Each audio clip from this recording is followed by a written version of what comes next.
Hey everyone, we've got another macroeconomic objective. This is to have low levels of unemployment in the country.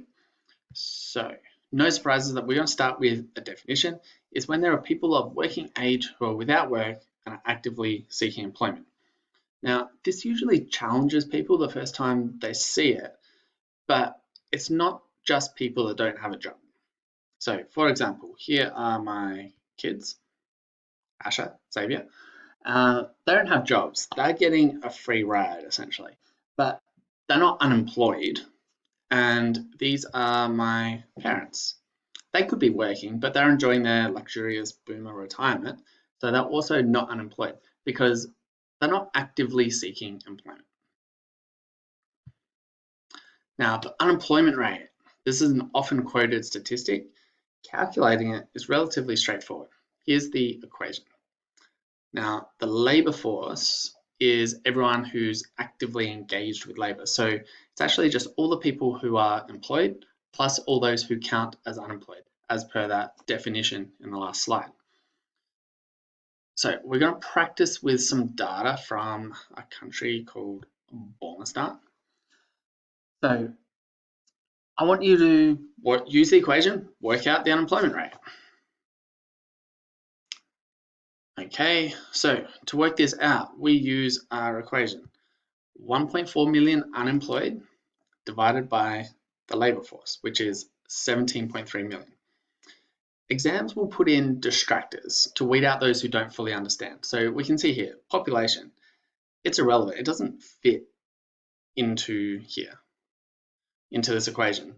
So that it puts people off. If you don't really get it, you can get fooled by it. Also irrelevant is the fact that these part-timers want to work more. Doesn't matter. They still count as employed. In fact, if you are working 1 hour a week, you count as employed. That's it. Now, knowing what unemployment really means to a society requires a much deeper look at the unemployment rate. First, we'll look at some of the difficulties of measuring unemployment because it's not easy to get right. So, firstly, there is hidden unemployment. This is unemployment that doesn't show up in the unemployment rate. Discouraged workers. They've had such a hard time job seeking that they've given up, which means they're no longer part of the labour force because they're not actively seeking employment. So therefore, they're not officially unemployed. They don't count. We've also got the underemployed. So these are people who are part-time that want full-time work. So it could be that a part-time want full-time, but it could also be that those skills aren't fully employed because they're stuck in a low-level job. So it could be an engineer working as a cleaner, for example. That would be underemployed as well. As far as the statistic is concerned, both of these type of people are employed. It's just that the data doesn't tell the whole story. It's a pretty blunt tool, I guess. Now, the unemployment rate also wouldn't include those who have been made redundant, so those who have been let go, but are retraining. They might not be working, but they actually do want to. It's just that they're temporarily not actively looking because they're retraining. Then there's also what we could call hidden employment, really. People are employed in underground markets, perhaps selling crack on the street. Or more likely, it could be people working for cash. So still sort of an underground economy, but a bit less seedy. So they might just be working in a restaurant, taking cash instead of being paid all above board and legally. Okay. Now, the headline unemployment rate of a country, so that's your unemployment rate, it's like whatever, 6% or whatever. It's limited in its usefulness because it is such a broad measure. So different states and different cities will have different levels of unemployment. And even within a city, there will be disparities. So in Adelaide, the far north and the far south suburbs, they will tend to experience higher unemployment. There can also be severe gender and ethnic differences, with women and minority races more likely to be unemployed. That's more so in some other countries than here, but can definitely be a problem. Age actually presents some stark differences in the employment rates. For instance, I was in Spain in 2012 and the global financial crisis had hit pretty hard. Unemployment in the whole country was 25%, but youth unemployment was around 50%. So all the other young people that I met, they were just matter of fact. They knew they weren't getting a job. They just accepted it. We're going to be unemployed. Now, understandably, those with lower education levels, they will tend to face higher levels of unemployment also because they don't have the skills that employers are looking for. Now, what causes unemployment? We're going to look at a few different causes. So first, we'll go with structural unemployment. Our definition is down the bottom. This guy's a classic example. Australia no longer makes cars, so people with skills that are specific to car making will struggle to find work. So it's when the structure of the economy changes. The structure of our Australian economy has changed. It is changing. Technology is a big cause. So think of ATMs and the people that used to do the job of ATMs. They were called bank tellers. We don't need nearly as many of those anymore. It's thought that a healthy, growing economy will always be changing and adapting with the times so that a certain amount of structural employment will always be around. Okay. Here we see structural unemployment in action. So the decrease in demand for Holden cars, what that does, it leads to fewer being made. And what that does is it leads to fewer workers being needed. Less demand, less quantity cars made, work is fired, and here they are. This was on the day they got told that the plant was shutting down. Okay, next we have frictional unemployment. This is generally short term and is people entering the labour force as a job seeker.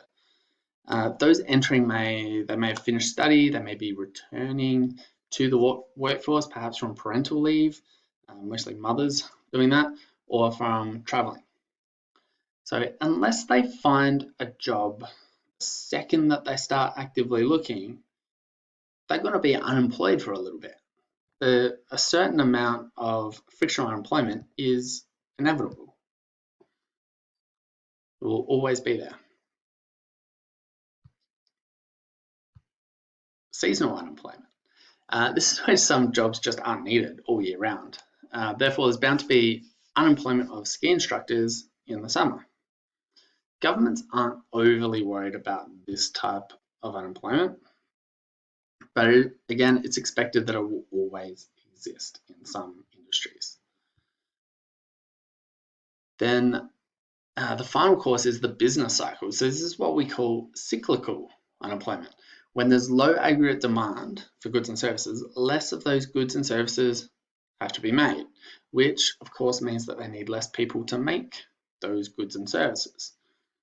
This type of unemployment is seen whenever an economy is in a recessionary gap below its potential output.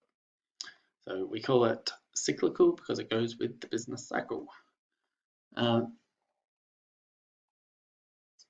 Hopefully, this is the one that governments are worried about. This is the one that doesn't have to be around. Those other three, we're always going to have some. We don't need cyclical unemployment.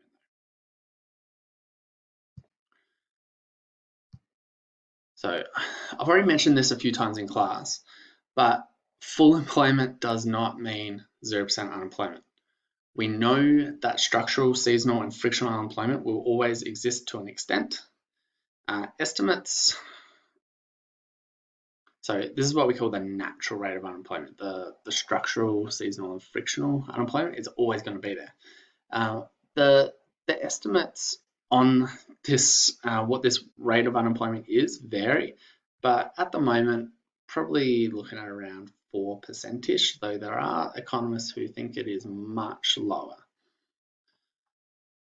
All right, we're going to now look at why we care about unemployment. So in this podcast, we're going to look at personal and social costs of unemployment, and in class we'll delve a bit deeper into the economic costs, because that's where our fun diagrams come in, really. So social costs. So we'll just go do this with an example. So let's say I lose my job. Gross negligence, let's say. Why not? So imagine the situation I've put myself in. Where will I get another job? How will I pay my mortgage? What will Centrelink give me? This is going to lead to a lot of stress for people. You can imagine that.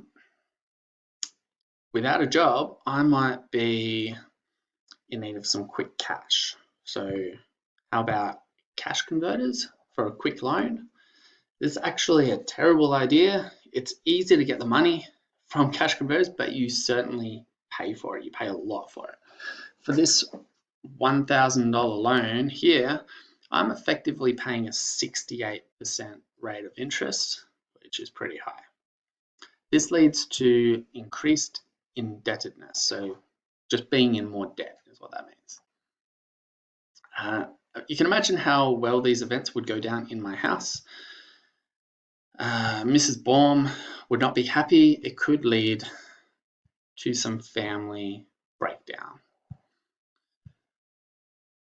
It's a huge change in a family's life when there's unemployment and that huge drop in income. It can cause a lot of issues.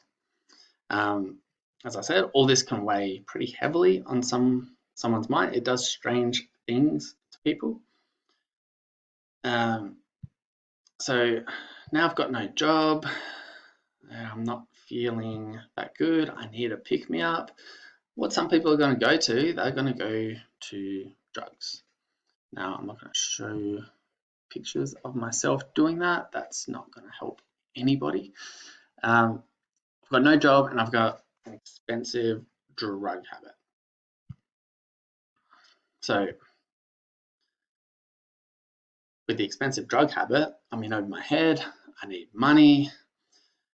Now, while unemployment doesn't lead directly to armed robbery, we do often see higher crime rates in areas of unemployment. In extreme circumstances, and I must state that the story I've laid out is very extreme, it can lead to homelessness, because who is going to want a drug addict without a job in their house? It's going to be hard to find a rental. I'm probably losing faith with my mum and dad. My friends, most of them have kids. They don't want a druggie in the house. So all these things, they can actually happen. They don't have to happen. I've been unemployed. These things did not happen to me, or stress happened, but the other ones did not happen. So like I said, we are going to go through in class the economic costs of unemployment. Okay, so make sure you've all taken sufficient notes and you are good to go.